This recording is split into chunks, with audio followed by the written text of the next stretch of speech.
Hello, everyone, and welcome to the Empowerment Project podcast by Andrea Bosco and Dr. Shar Ray. I am Andrea Bosco, and we have the lovely Shar here. Hello, everyone. So, welcome back. This is our third episode.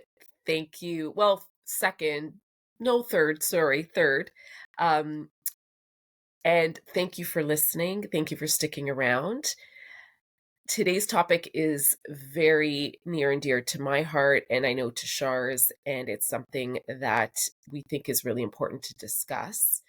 And it kind of came to mind after I received quite a few questions from my students. And but before we start, Shar, I want to ask you just out of curiosity, because I know you see a lot of patients, and you've been practicing for many years, so I'm sure you've run into many, many people. And is there a question that you get asked the most? Like if you were Yeah, to sort of look out there and say, like, what do your patients ask you the most? yeah. I think one of the biggest questions is, how many times do I have to come back? There's that myth out there that once you start seeing a chiropractor, you have to go and see them all the time. And the truth is that like anything, like let's just take exercise for example. Maintenance is involved. If you want to, keep a certain amount of muscle mass, or you want to, keep a certain weight, you're going to have to continue working out. And there has to be some sort of maintenance program. And when we talk about the spine and we talk about the nervous system, maintenance is involved. Like once we get over that original, the initial, program that I put together for patients, that maintenance is it's important in order to make sure that the issue doesn't come back and take over their lives. And, that's obviously the reason why they showed up in the office in the first place. But on a Hmm. more playful note, Hmm. I remember practicing, and the frequent question that I got, because I only practiced 3 days a week, was, "What do you do on your days off?" And and I had kids at that point in time, and I thought to Oh, myself, little kids. "Oh, yeah, I had little kids at that time," and so I was thinking days off. I'm like, this is my day off. Being in the office is my day off, where, I get to sit down, I get to have adult conversation, and I get to sip a hot coffee. I mean, you're not getting that at home with three little kids. So, Yeah, yeah, that's probably that was probably the funniest question that I ever got. I used to just laugh at that. I'm thinking, what do people think is going on at home? Like, how about you? we're What's your like having spa days and stuff. Yeah, so um, I have to say, one of the top questions I get when I'm teaching yoga and meditation, or even when I tell people that I teach yoga, I often get asked or told, how do you quiet your mind? How do you avoid the distractions? How do you meditate? How do Mhm. you stay focused? Or for those, and that's those in my classes. And then for those that maybe have never taken my classes and they're interested in yoga, right away they're like, "Oh, I can't do yoga. It's too slow for me. I can't quiet my mind." And no judgment ever. But oftentimes, those that are resisting it the most are usually the ones who probably need it the most in their life. And I'm saying that from experience, because I used to say the same thing. So I started my yoga practice in my early 20s. And before that, I was into going to the gym all the time and CrossFit and running. I tried running. That didn't last long. I mean, kudos to those who run. You go, and I know, Shar, you're a runner. Yeah. My body wasn't made for that, unfortunately. But anyway, it was for me. It was more of a way to relieve stress in my life because of my autoimmune disease. I actually started yoga from a mental perspective. Whereas it's not usually the case for a lot of people. A lot of people will start a yoga practice because maybe their doctor told them they need to stretch more, or they have an injury and they need some fascia release and stuff like that. So I always say whatever gets you to your mat is what gets you to your mat, right? Mhm. Choosing to stay on the mat, that's a whole other story. And choosing to keep returning to the mat despite the monkey brain, right? Because I have the same monkey jumping up and down in my head too when I'm practicing. It's not something that goes away, but again, it's something that becomes more easily to manage. And like any practice, the more you do it, the better you get.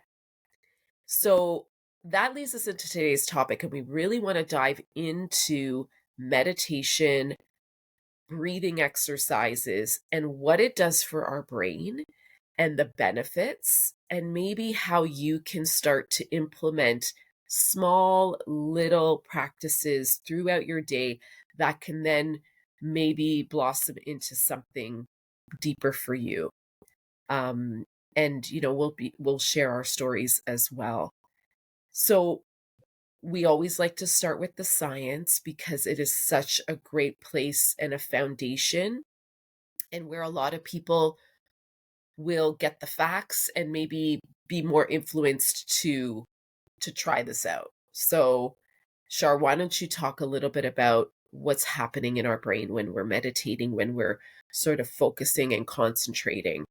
Yeah, I actually want to ask you a question first. How long have you been meditating for? So I'd say when I started like at 22 years old, so it's been like 24 years. Mhm. Yeah. Yeah. Yeah. So it's same with me. It's been about 20, 25, 27 years for me as well. But I think it's important for our listeners to know that, because even though we have been practicing for that long, we still are practicing.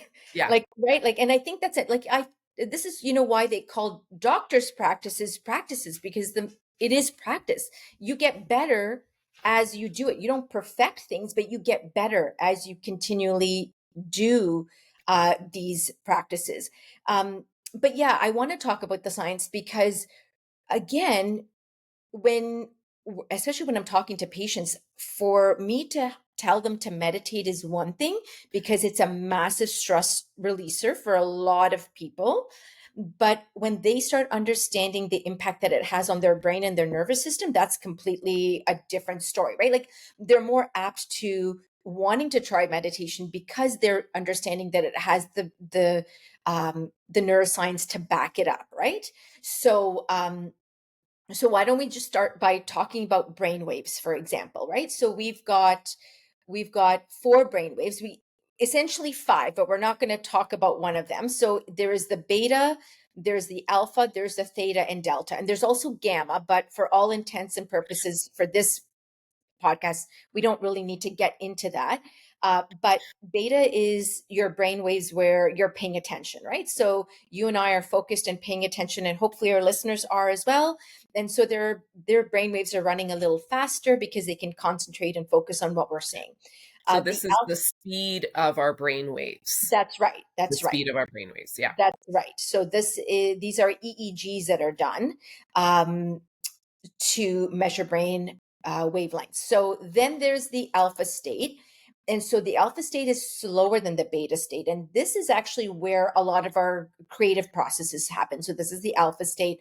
So when students are studying, when you're trying to come up with the solution to a problem, slowing your brain waves down into the alpha state is really important, because this is where we're able to come up with creative ideas. It makes that it creates a foundation for creation, which is amazing. And Mhm. then there's the theta state. Now, theta is slower than alpha, and this is where meditation happens. And then there's delta, which is sleeping. So, theta is that state we hit before we hit our sleep state.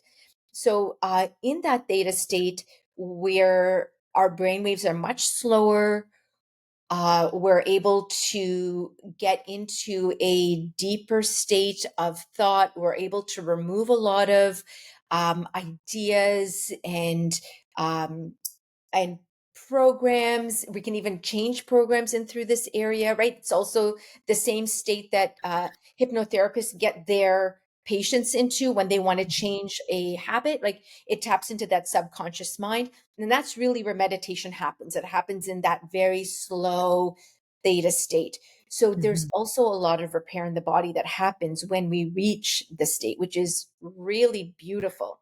Um, so when we get into that state, there are a few things that are happening.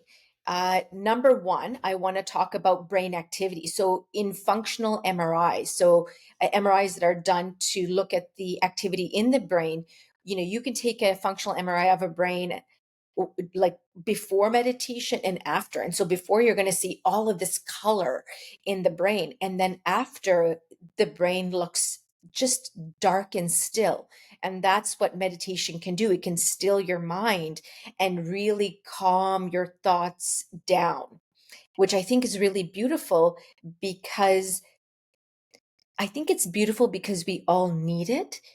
I think the scary thing for a lot of people when they get into that state is when they quiet their mind and they're not in that busy hustle bustle, it turns their focus inwards. And that's a really scary place for a lot of people to Mhm. be. So I wanted to actually say that, because I think that's one of the reasons why you said yoga is harder for people, because it slows them down. Well, when people slow down, they actually have to do some self reflection. It gives Yeah. them time to think about themselves. And that's a really scary place for people to be if they've never done any type of self awareness or self reflective or self discovery or self healing work. Mhm. So, that's basically what happens in meditation. But then here, let's talk about um, what it actually does to the brain. So meditation, so as we age, right? So biological age and chronological age are two different things, right? Chronologically, every year we get older, but biologically, we can slow the aging process of our body depending on what we're doing with respect to our diet, how much exercise we're getting, what we're doing for stress relief. Are we doing yoga? Are we doing meditation? Are we lifting weights? Do we have a supportive community around us? Like all of these things can impact our biological age. So when we talk about the brain, what's happening is as we chronologically age, we lose a lot of the gray matter in our prefrontal cortex. So our brain actually starts to shrink. Let's put it that way. Mhm. Meditation slows that process down. So Mm. meditation actually builds gray matter in our brain. So I'm going to give you an example of my dad. So my dad has been diagnosed with early onset dementia, and meditation has been found. Like, so there's tons of studies, and I'm going to read a study a little later, but there's been tons of studies that show how meditation can actually build up your gray matter and slow down dementia, which again, for me, it really hits home, right? Mhm. Because it is a process that could potentially slow that dementia down for my dad. So anyway, there's that's one thing, right? So building up gray matter is one thing. So it's now impacting. So meditation is now building up gray matter. It's affecting our prefrontal cortex. It's affecting our hippocampus. And these are all places where we store memories. It's our learning. It's our empathy center. So a lot of stuff is happening in that space. So as we meditate, we're building that up so our brain doesn't shrink as we get older. And then my most favorite study, my most favorite study with regards to meditation is the study of meditation and aging. So now we're talking physically. Our brain is building gray matter with meditation, but what meditation also does is it helps the cell division process. So here's the thing. We know that stress can have an impact on our nervous system and the way that our body ages. We know stress impacts every single system in our body. Mhm. Yep. Meditation helps with stress management, number one. And we know, and the reason why I'm bringing this up is because as we age, throughout life, our cells divide. Okay, so we have cell division, and this is how our organs and our body is restored is through cell division. But as we get older, what happens in cell division is we have these protein caps on our chromosomes called telomeres. And as we get older, those telomeres start shrinking. And as a result of those telomeres shrinking, right, because they're associated with our chromosomes, as those telomeres shrink, they impact how we age. So meditation slows that process down. So our telomeres don't lose their length in Mm, cell division when we're meditating, which is so cool because and the best way to describe it, because I know that can be a little confusing, is I want you to think about a shoelace. And so that little cap that's at the end of the shoelace? yeah. And so as soon as that cap Mhm. is gone, that shoelace tip starts fraying. Right. So Yeah. think about meditation as that cap on your shoelace, and Amazing. it preserves your shoelace, it preserves your telomeres. So again, people, I mean, God bless every single one of you that's out there buying all the face creams and feeding your body with the most nutritious things, adding collagen and then I'm going to say add meditation to your list, because in my eyes that is the true fountain of youth. Yeah. Like when you're able to affect your genetics, like that's huge. And I just Mhm. wanted to read a study really quickly because I was again, this stuff really interests me and I'm always looking to find ways to bring information to patients and again to our listeners. So this is a journal called Systemic Reviews, and it was a study that was done in 2021. And what they found, I'm just going to read an excerpt. So it's going to be word for word, and it's obviously I'm giving credit to this journal. Meditation may bring about biological benefits by reducing psychological distress and influencing gene expression and pathways central to regulating cellular oxidative stress. So, again, stress affects everything in our body, Mhm. including the way that our cells function.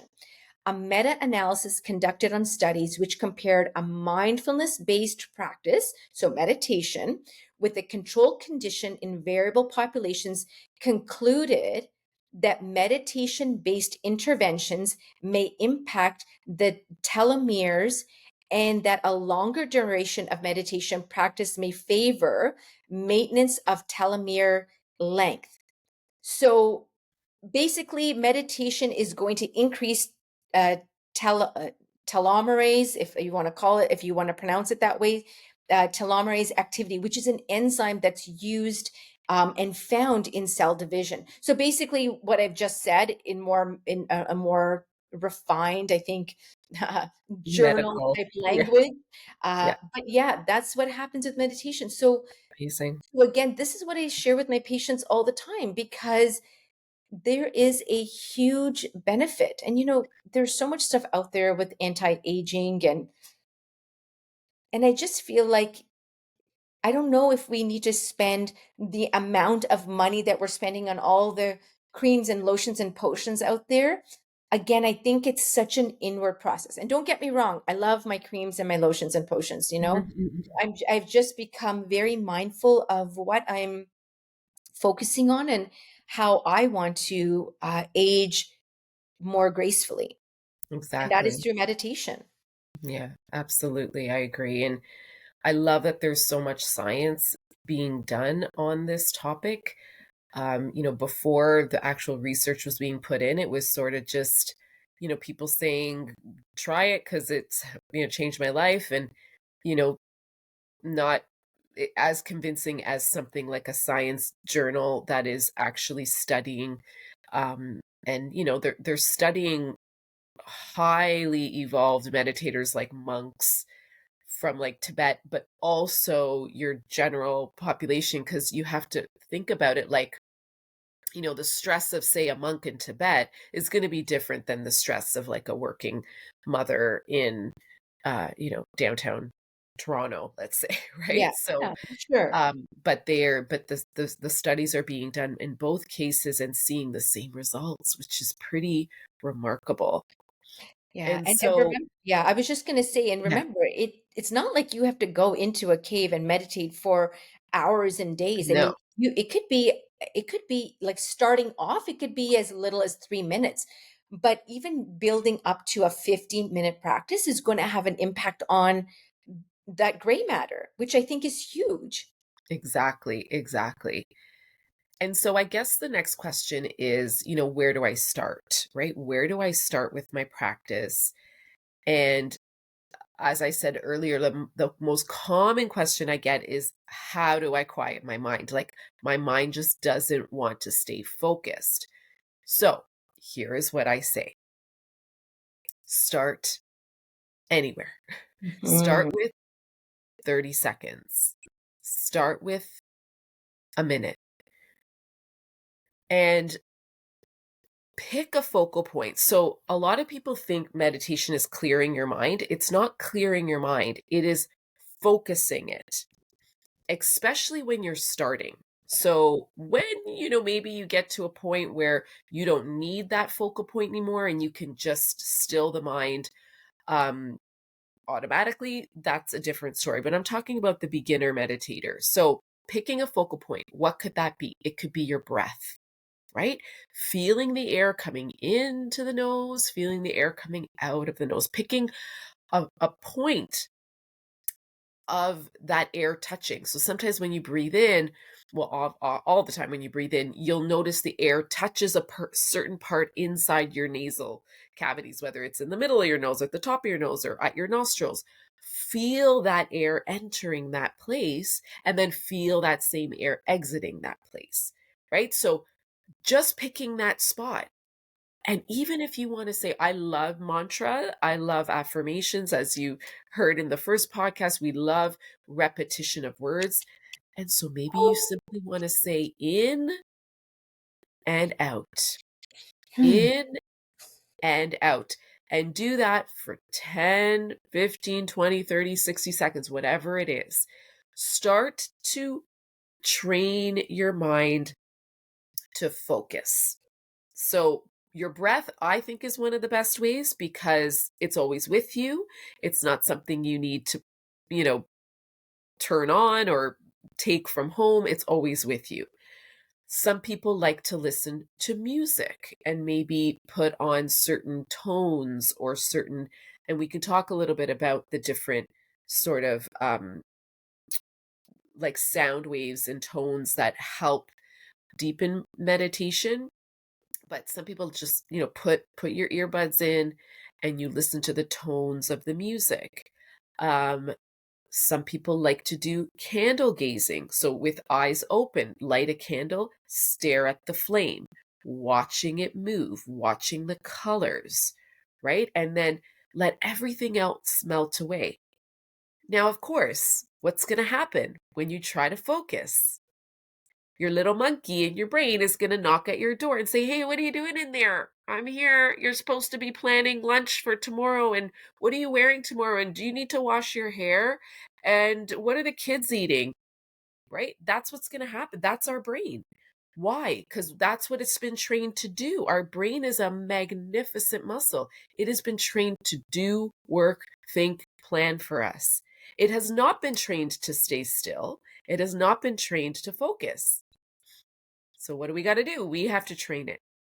So now, every single time your mind wanders into thought, you're going to pull it back. You're going to pull it back to your focal point. And every time you do that, I want you to think about like you're doing a push up. So when we go to the gym and we do push ups, what are we doing? We're strengthening our muscles. Same thing. Every time you catch yourself wandering, you're going to pull yourself back.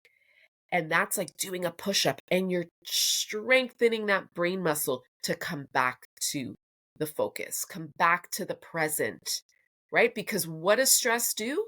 It pulls us into the past, right? Oh, Yeah. I shouldn't have said that to that person. And oh, I wonder if I did really good on that presentation. And oh, my kids really upset me when they did this, right? We go into the past or we go into the future. What's for dinner? What am I wearing? I got to buy, go grocery shopping, whatever it is, right?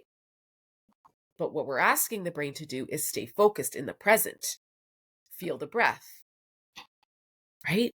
Listen to the tone, watch the flame. So, whatever that is, using your senses, right? We have five senses. So, using your senses to stay focused. So that's where I say to start, right? Start with just finding that focal point. And what's amazing is, I mean, in modern technology, there's so many resources, right? We have amazing apps that we can use that are guided, have guided meditations. They have even just sounds or whatever it is for as long as you want. You can choose a 10, I'm going to say 10-second, I'm going to say 30-second. You could choose a minute, um, all the way up to it, as long as you like. And one of our favorite apps is called Insight Timer, and it's a lovely app. And but there's Headspace, there's um, help Calm, me out here, calm.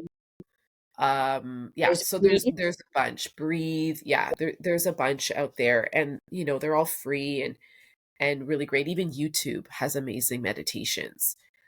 Um, So that's where definitely I would say to start. Don't let your excuse be, oh, my mind just doesn't calm down, because nobody's mind does. Mhm, Like, definitely not at the beginning. So mhm. don't use that as an excuse. Use it as a challenge. Like, challenge yourself to try it and see how you feel. And then what you're going to notice is that space between the thoughts starts to get bigger and wider. Right? So there's spaces between our thoughts. We have a thought, and then maybe we react, or maybe we behave a certain way, or whatever. And then we have another thought, and that's just a continuous process. So when you're meditating, you're trying to lengthen that space between the thoughts that come in. And another beautiful way that I've heard meditation be described is, I'm not sure if anyone listening is a prayer. Maybe you pray a lot, right? So when you sit down and you pray to your God, you are speaking to your God, right? You're asking maybe for things you need, for forgiveness, you're thanking your God, right? You're speaking to your God. Meditation is now listening to that higher power and allowing that higher power to be more present and more aware in your consciousness. And that's when potentially you receive your answers. You receive your clarity. You receive the messages that you're meant to know, right? That's your higher self. That is your pure and authentic self. Having thoughts is just what our brain does, right? They're not Our thoughts aren't who we are. We are simply a spiritual being experiencing this physical world. So, and now I'm going to get spiritual on you, my friends. So we did the science, but science and spirituality are on the same spectrum, right, Shar? I'm so glad that you said that because you can explain this from a very scientific point of view, like where we're just talking neuroscience, or flip it to the other side of the spectrum and talk about it from a metaphysical point of view, which again, I love because I get, Andrea, depending on who we're talking to. I mean, even with my patients, I kind of have to meet them where they're ready to be met. And maybe they're just Yeah. very right brained. And, it's all about, the science, the hardcore facts, no problem. I got you covered. But then I meet my left brainers that are just like living in this spiritual, energetic space. And then I can have a conversation with them then. So, thank you for bringing that up. I was going to bring it up otherwise, but you beat me to it. So go. Yeah, no, exactly. So from a spiritual perspective, right? Like we are living a physical experience. So when you have thoughts, you are simply that spiritual being experiencing thought, right? You're not those thoughts. So if you have thoughts of self loathing, if you have thoughts of envy, jealousy, worry, whatever that is, you're simply a person having those thoughts. They are not who you are, right? Who you are at the core of your existence is a spiritual, perfect, whole beam of light, right? That has been brought to this earth from the higher source. So when you tap into meditation and you start to find those moments of pure clarity and pure consciousness, that's where you learn about your true, authentic self.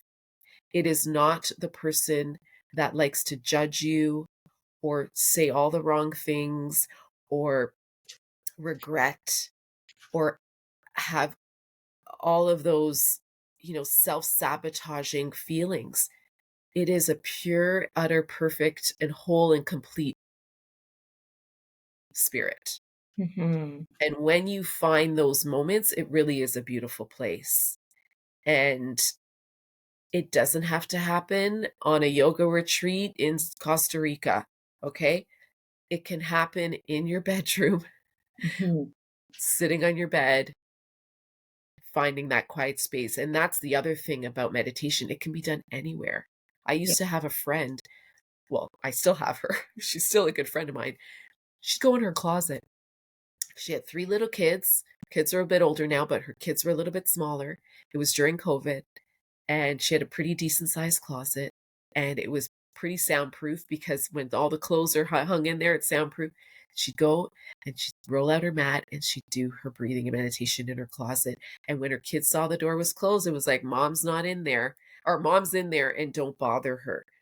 Because I think that's the other hang up that a Mhm. lot of us face is, well, I don't have a space to meditate. I don't have, my house is very noisy and I have a lot going on. And I get that. I feel the same way. I wish, in my next abundant stage in life, maybe I'll have a bigger home that I could have a a special meditation room, but for now, I don't. I don't really have a space that I can just seclude myself to.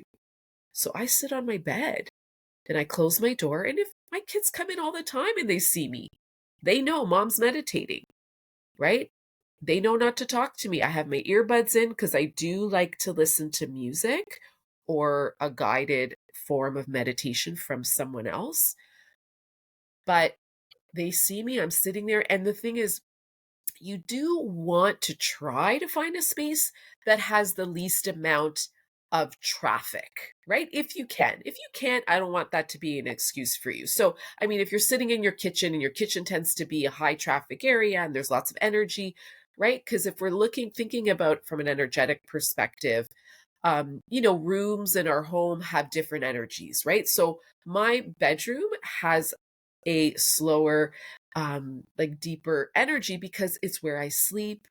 It's, where I lay with my husband and where we come together at the end of the day and just have that quiet time. It's not a place that we party and hang out and, have a grand old, you know, crazy time. That's for the basement and for the kitchen and stuff. So I feel like energetically my bedroom is a great place to do that. So maybe you have that in your home, right? Even if it's a chair, one little chair that doesn't get used a lot in your house, use that little chair, right? Um I wanted to add something too, because I like the fact that, you meditate in your bedroom, because I do too sometimes. It depends on my mood sometimes. And it depends on when I'm meditating. If I'm meditating in the morning, if I'm meditating at night. But I know if I'm in the morning, I tend to remove myself from my bed. At night, I like to meditate in my bed because I call it sleepitation, right? Where where basically, I am meditating, but then it puts me to sleep as well. And again, for anyone that has a lot of stress in their life and they're trying to calm their thoughts down so they can feel like they're getting more of a restful sleep, meditating before bed is such a great idea, right? Mhm. So, so Yeah, I I was I'd say in the morning it's meditation for me, and at night it's sleepitation, right? Where yes, and I was gonna say great that's a great point because I do often get asked too, well, when is a good time to meditate? Mhm. So if we're talking about brainwave speeds, right? Our speed of our brain is going to be the fastest in our waking state in the middle of the day when we're in doing mode, right? So will it be the easiest time to meditate? Probably not. If you're looking for a time, especially if you're starting out and you're looking for a time that will be easier for your mind to slow down and those brain waves to be slower, it's going to be first thing in the morning when you're just waking up from your sleep state, when you're still a little bit groggy, right? Or, as Shar said, the evening when things have quieted down, the household has quieted down, and you're preparing for sleep, right? Your melatonin is increasing in your body. It's dark outside, so the energy of the earth has slowed down, and now you can get into a quieter space in your brain, right? Not to say you can't, you know, do a meditation at noon on your lunch or whatever. Not saying you can't do it, but in terms of the easier time that your brain will have that sort of already slowed down state would be first thing in the morning and right before you go to bed. But you know what? Remember also, like I remember before COVID when I was doing all of that corporate work, it was actually it was wonderful to see, but a lot of offices were incorporating like Zen rooms, right? Like meditation Yes, rooms, Zen rooms. And so for a lot of individuals, and again, because prayer is such an important part of certain religions and praying multiple times a day. So there were prayer, Zen, meditation rooms that companies created.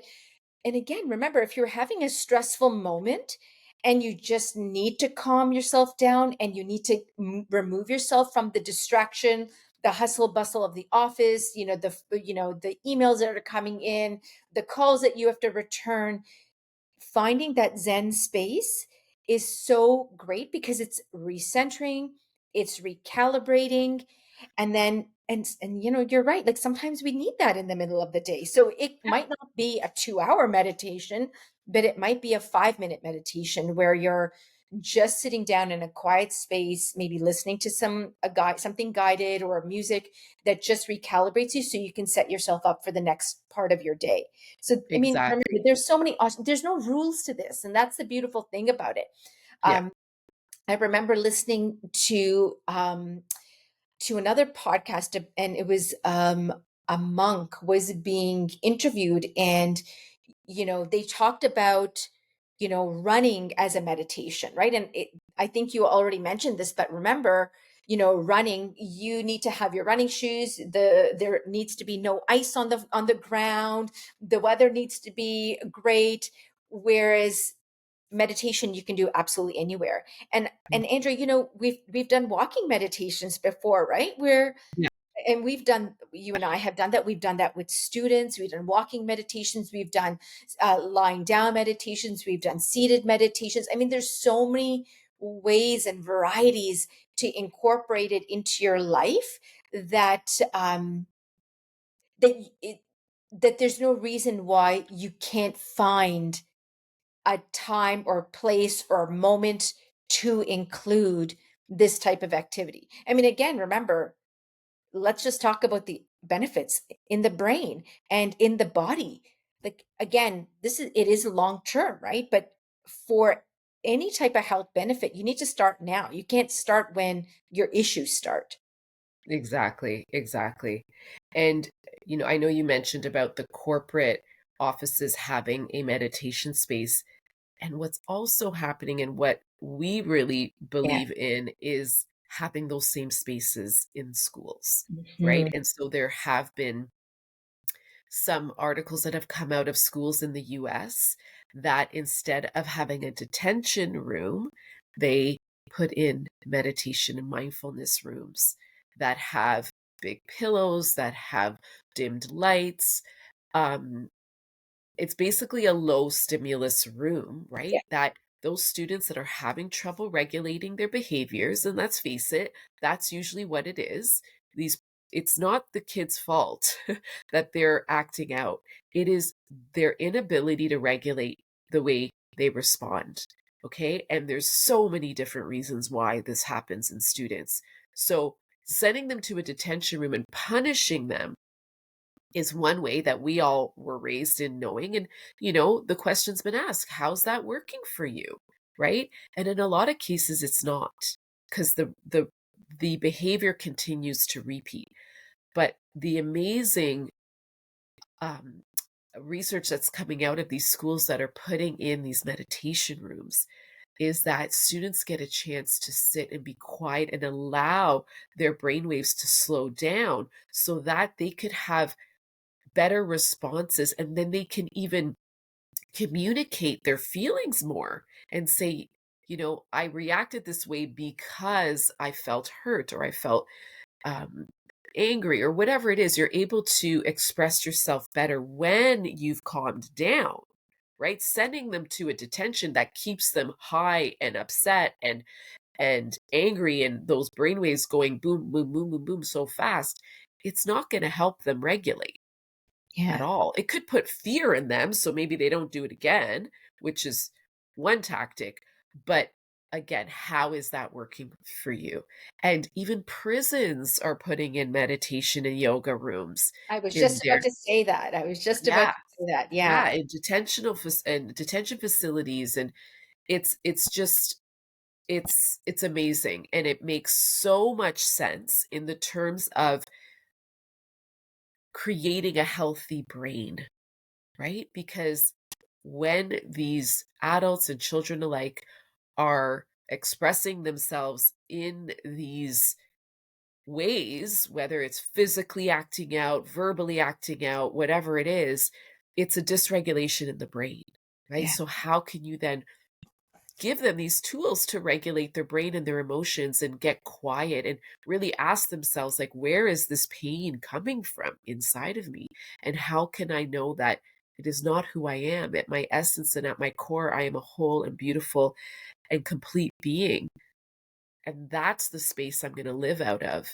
not that craziness that's happening in my head that's usually coming from a past trauma of life experiences, right? Yeah, and actually, you know what, the one thing that I forgot to mention when I was talking about the brain science is, yes, we're building gray matter in the prefrontal cortex and the hippocampus, and then the stress center, which is the amygdala, is shrinking. Mhm.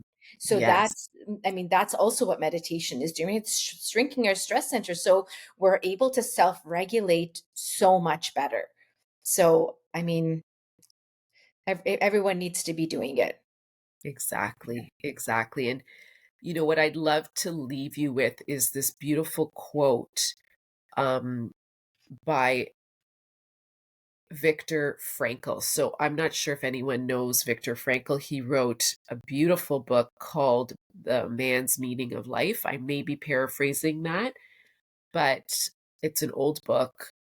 A lot of people have read it to manage stress, and it's basically his telling of living through the Holocaust and what he did to stay alive, basically, both physically and emotionally. And he his quote is, between stimulus and response, there is a space. In that space is our power to choose our response. In our response lies our growth and our freedom. So, what does that mean to me? It means that when you find that space, right, between stimulus and response, so that could even be stimulus, could be thought, if we want to replace the word with thought, between thought and the response to that thought, there's a space. That's that magical space that we're talking about finding in meditation. Whether you find it for half a second, whether you find it for 10 minutes, whatever that is, finding that space will then gain that freedom to respond to life differently. And it's a choice. Like everything else, it's Yeah. a choice to take that 5 minutes, to take that half an hour, whatever it is, to do that for yourself. And we all have the capability of doing it. Everyone has the capability of doing this for themselves. You just got to choose to do it, right? So, on that note, we hope we've inspired you in some way to live a happy, healthier, more abundant life with our knowledge and our passions. And we hope you continue listening. Stay tuned for our next episode. And please like and follow on Spotify. We will see you soon. Take care, everyone.